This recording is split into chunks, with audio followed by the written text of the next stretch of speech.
ओम। सभी को शुभ नमस्ते सज्जनों। आज हम नाभि की समस्या, जो नाभि हमारे सारे शरीर का केंद्र है, यानी कि सारा तंत्रिका संस्थान जिससे जुड़ा हुआ है, ये ऐसे समझिए जैसे जंक्शन पॉइंट है ये सारे शरीर की। और इसी से हम माँ के गर्भ में भी नाभि से जुड़े हुए थे, वहीं से हम जीवन के लिए खुराक ले रहे थे माँ की कोख में रह के।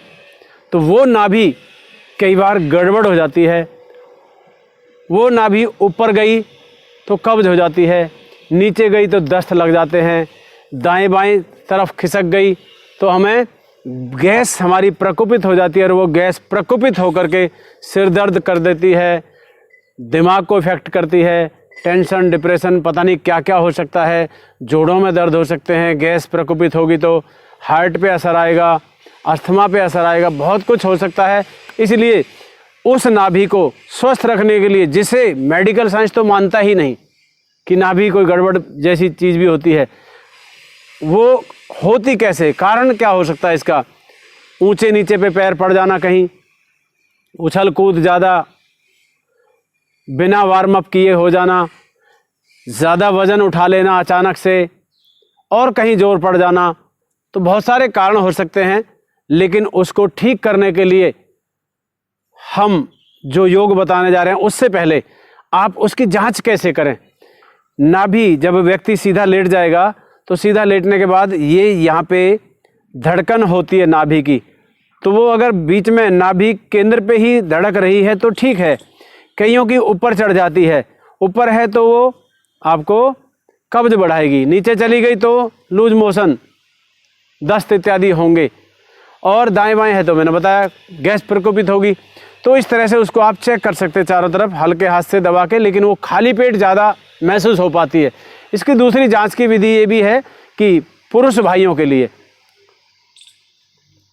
दोनों जो स्तन हैं, स्तन से नाभि तक धागा लगाएं ऐसे, फिर दूसरे स्तन से नाभि तक धागा लगाएं, बराबर है तो नाभि सेट है, और नहीं तो इसमें कई बार 2-2 अंगुल 3-3 1.5 अंगुल का अंतर आ जाता है, वो खिसक धागा छोटा बड़ा हो जाएगा यानी कि इधर धागा लंबा चला जाएगा, स्तन से ऊपर चला जाएगा। इस तरह से आप पुरुष भाई जांच कर सकते हैं।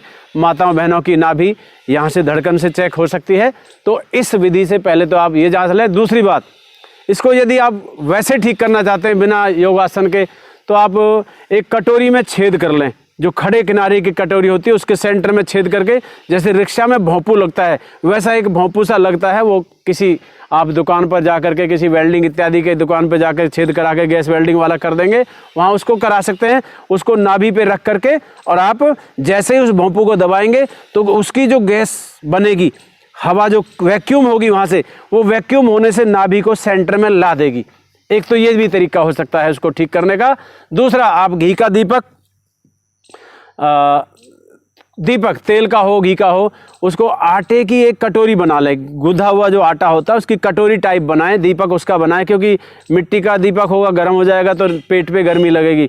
आटे वाला दीपक गर्म नहीं होगा, उसको जला करके नाभि पे रखें, और ऊपर से गिलास औंधा लगा दें, यानी कि गिलास में दीपक की लौ आ जाए, उसके ऊपर उल्टा कर दें पेट के ऊपर, तो गिलास में कुछ देर तो दीपक जलेगा जब तक उसमें ऑक्सीजन है। जब ऑक्सीजन खत्म हो जाएगी तो दीपक बुझ जाएगा, उससे जो गैस बनेगी उससे नाभि वैक्यूम हो जाती है और नाभि अपनी जगह पे आ जाती है।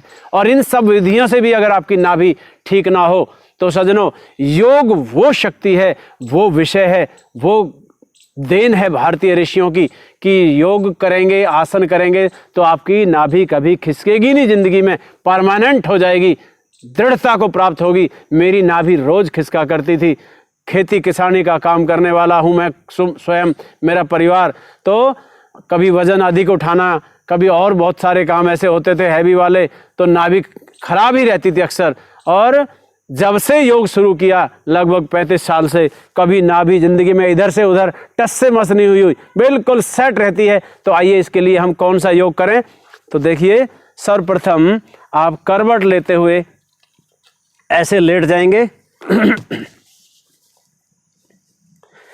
ये श्वास भरा, और ऐसे अंगड़ाई लेंगे, ऐसे पैर उस तरफ खींचने हैं, हाथ इस तरफ, सर्वोत्थान आसन। श्वास नॉर्मल कर दें और खींचते रहें। मैं थोड़ी देर कर रहा हूँ, वीडियो लंबी हो जाएगी, लेकिन इसको श्वास नॉर्मल करके काफ़ी देर तक खींचते रहें। उसके पश्चात ये उत्तान पादासन, पैर के पंजे उधर खींच के रखें सामने की तरफ, और ये सारा प्रदेश खींचेगा। बहुत उत्तम आसन है नाभि के लिए। इसके पश्चात आप करेंगे, ये हाथों को ऐसे करके हिप्स के नीचे, कूल्हों के नीचे दबा लेंगे, ऐसे कौड़ियों पे वजन को तोलें और कंधे उठे हुए सिर को पीछे टिका दें। ये पैर सीधे रहेंगे। मत्स्य आसन, बच्चे लोग इसे पद्मासन लगा के कर सकते हैं ऐसे, लेकिन बड़े लोगों के लिए बाध्यता नहीं है कि ऐसे ही करें।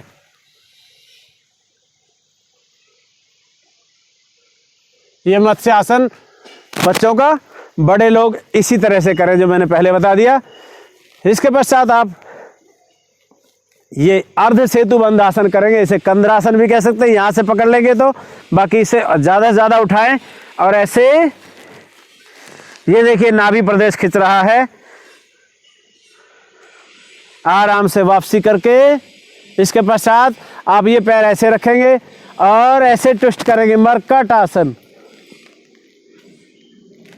चेहरा दूसरी तरफ, ये सारा खिंच रहा है। धीरे से वापसी किया। अब ये पैर ऐसे रखा और इधर गए, चेहरा दूसरी तरफ गया। ये घुटना जमीन पे टिकाने की कोशिश, धीरे से वापसी। फिर ये पैर ऐसे लेंगे, दोनों खोल लेंगे पैर, ये घुटना जाएगा नीचे। तो ये देखिए नाभि प्रदेश की जो मांसपेशियां वो सारी खिंच रही हैं और चेहरा दूसरी तरफ होगा ऐसे। आराम से वापसी, फिर दूसरी तरफ। ये घुटने के लिए भी, घुटने के दर्द में बहुत लाभकारी अभ्यास है, कमर दर्द में बहुत लाभकारी अभ्यास है ये।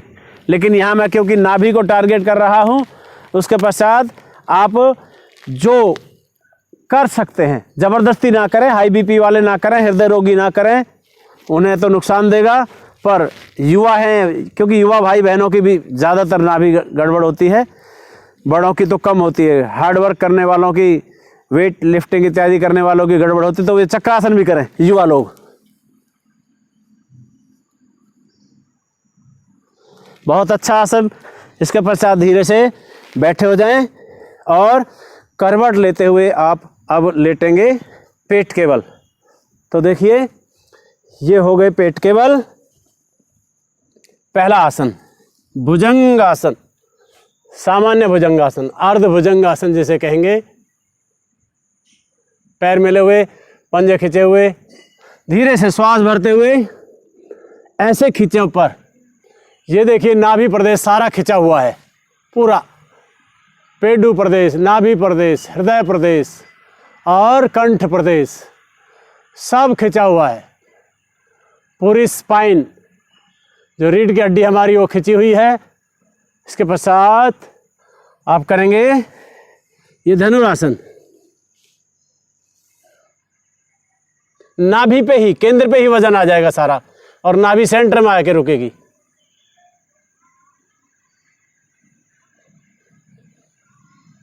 ये नौका आसन कर लें।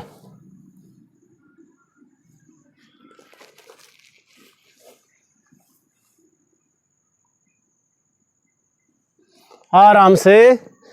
और अब करेंगे आप ये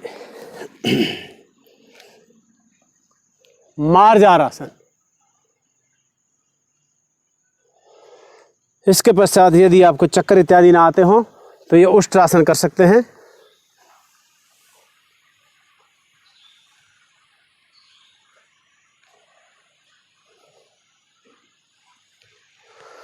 और अंत में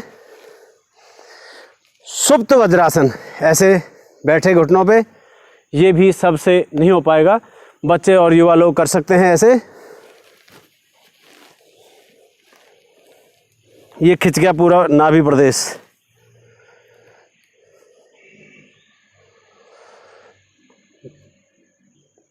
धीरे से एक तरफ से झुकते हुए ऐसे बैठे हो जाएंगे।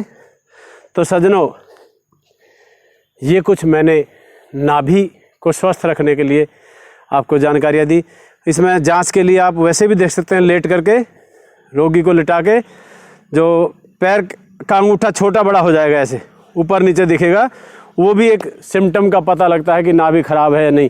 मकर आसन में जब आप ऐसे लेटेंगे तो एडी टिकने में दिक्कत करेगी। दोनों एडियाँ टिकी होनी चाहिए, पंजे टिके होने चाहिए ऐसे। जिसकी नाभि खराब है उनकी एडी उठी रहेगी एक, तो उससे भी पहचान हो जाती है।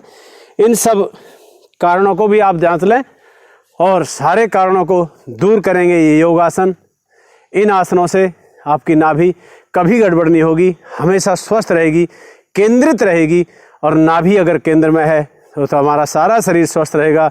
नाभि बहुत महत्वपूर्ण अंग है हमारा।